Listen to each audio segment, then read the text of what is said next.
कि टिकट मिले या नहीं मिले, टिकट आप लोगों के हाथ में है। और आपके इस जोश को, आपके इस जुनून को देखकर ये तय हो गया है कि जीत हम सबकी हो चुकी है, केवल 3 तारीख को घोषणा होना बाकी है। सबसे बड़ी बात देखिए कि हम 5 साल में हमें मौका मिलता है अपने उस व्यक्ति को चुनने का जो हमारी सेवा कर सके, जो हमारे सुख में दुख में हमारे बीच में उपस्थित रह सके। लेकिन हम देखते आ रहे हैं 15 साल से, तो मैं देख रहा हूं हो क्या रहा है कि एक व्यक्ति आता है 15 दिन पहले केवल और केवल एक सिंबल लेकर, और हम सब लोग उस सिंबल के पीछे वोट कर देते हैं, और फिर वो व्यक्ति जीतकर हमारे मतों से, हमारी ताकत से फिर 5 साल तक आप लोगों को दिखाई नहीं देता है, आप लोगों के सुख में दुख में बीच में नहीं आता। हम सबको बोलते हैं, क्या बोलते हैं कि साहब वो आते नहीं है, हमें संभालते नहीं है, काम नहीं करवाते, यही बोलते हैं हम सब लोग 5 साल। और फिर वो व्यक्ति 5 साल बाद में 15 दिन पहले एक सिंबल वापस लेके आता है, फिर वही 5 साल के लिए गायब हो जाता है, और फिर हम कोसते रहते हैं कि साहब हमारे काम नहीं होते हैं, हमारे वो काम पड़ते हैं तब कोई फोन नहीं उठाता है। और फिर 5 साल बाद में तीसरी बार वही व्यक्ति किसी भी रूप में 15 दिन पहले फिर सिंबल लेके आता है, और फिर 5 साल के लिए ठगे जाते हैं। मैं पूछना चाहता हूं आप लोगों से, क्या उस व्यक्ति की गलती है क्या? आप बताइए, उस व्यक्ति की गलती है क्या? तो गलती किसकी है? अपनी गलती है ना। क्यों? कि हम व्यक्ति को वोट नहीं कर रहे हैं, हम सिंबल को वोट कर रहे हैं। हम उस व्यक्ति को ताकत दे रहे हैं कि हमें जरूरत नहीं है आप हमारे बीच में रहो या नहीं रहो, आप तो सिर्फ और सिर्फ हमारे को एक सिंबल लाके दे देना। और उसका परिणाम यह होता है कि उसका हौसला बढ़ा देते हैं, उसको ताकत देते हैं। और दूसरा आपके सामने खड़ा है जिसने आपको अपना पूरा जीवन 15 साल का दिया है, और उस व्यक्ति को पार्टी टिकट नहीं देती है। क्यों नहीं देती है? क्योंकि मैंने कभी नेताओं की चप्पल नहीं उठाई, मैंने इस जनता की चप्पल उठाई और ताजिंदगी उठाकर रहूंगा। और मैं आपको कहना चाहूंगा कि मेरा उद्देश्य राजनीति नहीं है। यदि केवल और केवल मेरा उद्देश्य राजनीति होता तो आप तय मान के चलिएगा, मेरे को भी 5 की जगह 10 नेताओं की चप्पल उठा लेता और टिकट लेके आपके बीच में आ जाता, तो आप भी मेरी पेटियां भर के भेजते। लेकिन नहीं, परवाह है मुझे, पद की परवाह नहीं है मुझे, प्रतिष्ठा की परवाह नहीं है मुझे, आप लोगों की परवाह है। और मैंने जब मेरा पूरा जीवन आपको समर्पित किया है, तो फिर कह रहा हूं, जो कुछ भगवान ने दिया है उससे मैं मेरे ऐशो आराम से रह सकता था।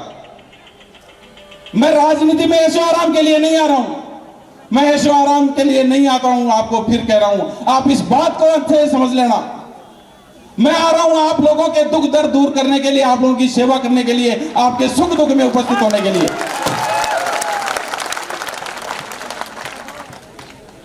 और ये तय मान लेना कि भगवान ने शायद इस बार इस तरीके से आप लोगों की इच्छा पूरी करने का निर्णय किया है, और आज ये निर्णय देखने को मिल रहा है। कई बार चीजें बुरी लगती, मेरे लिए नहीं है, इस बात को अच्छे से समझ लो।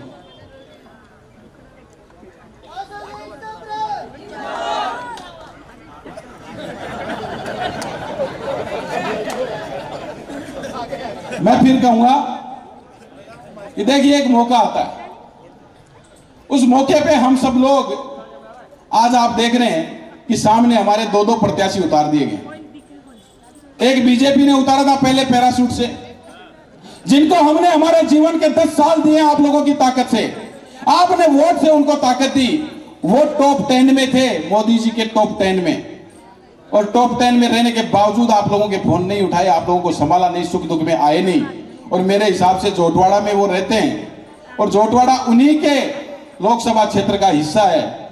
आप बताइए, जोटवाड़ा नागौर में आता है क्या? अजमेर में आता है क्या? जयपुर में ही आता है ना। तो आज फिर वो उसी जोटवाड़ा में आ रहे हैं। मैं पूछना चाहता हूं कि जब 10 साल में कुछ नहीं किया, तो अब 5 साल में आप क्या करने के लिए आ रहे हैं? क्यों इस जनता को त्रस्त करने के लिए आ रहे हैं? क्यों इस जनता को ठगने के लिए आ रहे हैं? और एक भाई को कल कांग्रेस ने उतार दिया। आप देखो, सुनो, अब उस भाई को देखो, मैं तो कल रात को चिंता कर रहा था उसकी। मैंने कहा गलती थी कि प्रचार करते करते कहीं, क्योंकि यहाँ विधानसभा क्षेत्र का ही पता नहीं होगा अभी तो, और सारे विधानसभा क्षेत्र की सारी सीमाएं लगती हैं, कहीं प्रचार जोटवाड़ा में करते करते निर्मल जी के वहां फुलेरा में नहीं घुस जाए, इधर रामलाल जी भाई साहब के यहाँ नहीं चला जाए, और इधर बाबूलाल जी नागर के नहीं चला जाए। ऐसे घूमते घूमते फिर मेरे को बगरू की चिंता हुई। मैंने कहा ये भाई तो ढूंढते ढूंढते ही थक जाएगा। आप बताइए, जिस व्यक्ति को गांव का नाम पता नहीं है उस व्यक्ति को यहाँ भेज दिया। आप लोगों का नाम तो बहुत दूर की बात है, आप लोगों के लिए तो बहुत दूर की बात है। और मैं तो ये कह रहा हूं कि भेजना ही था तो यहाँ पे कैंडिडेट कम है क्या? जोटवाड़ा में कितने लोग बैठे हैं चुनाव लड़ने वाले, उनको लड़ा देते किसी को भी। ये बाहर से पैरासूट से कैसे भेज दिया, मेरे समझ में नहीं आ रहा। अब बोलो राज्यवर्धन जी रोजदा में चले गए ढूंढते ढूंढते, उनको पता नहीं है। राज्यवर्धन जी की एक समस्या चल रही है अभी, बहुत प्रताड़ित है वो। और किस बात से हैं? अभी उनको देखो, आप जैसे कोई भी लोग बुला नहीं रहे हो, ये उनको बहुत बड़ा दुख है। तो उन्होंने एक रास्ता निकाला कि पब्लिक में जाऊं कैसे। तो वो सुबह सुबह आजकल अखबार मंगवाते हैं और उसमें शोक संदेश पढ़ते हैं और फिर उसके घर पे चले जाते हैं कि साहब आपके कोई दुख हो गया, मैं आया हूं आपके।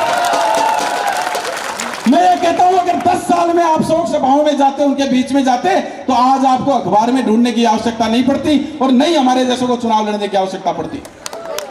ये काम अगर आप 10 साल करते तो ज्यादा बेहतर होता। ये 15 दिन में आप ये काम कर रहे हो। और आपको बताना चाहूंगा कि वो एक अफवाह फैलाते हैं, साहब निर्दलीय नहीं जीतता, ये जीत गया, देखो ये जीत गया निर्दलीय। और निर्दलीय कौन नहीं जीतता मेरे को बताइए? राजस्थान की 200 सीटों में से हर बार 20 से 25 सीटें आती हैं। और बात करें जयपुर जिले की, उन्हीं की जहां से वो लोकसभा में है, आप बताइए दूदू निर्दलीय नहीं जीता क्या? आमेर निर्दलीय नहीं जीता क्या? शाहपुरा जीता भी नहीं जीता, बस्सी भी जीता। और ऐसी कितनी विधानसभाएं हैं जो निर्दलीय जीत के गए हैं। कोटपुतली भी जीता है ना।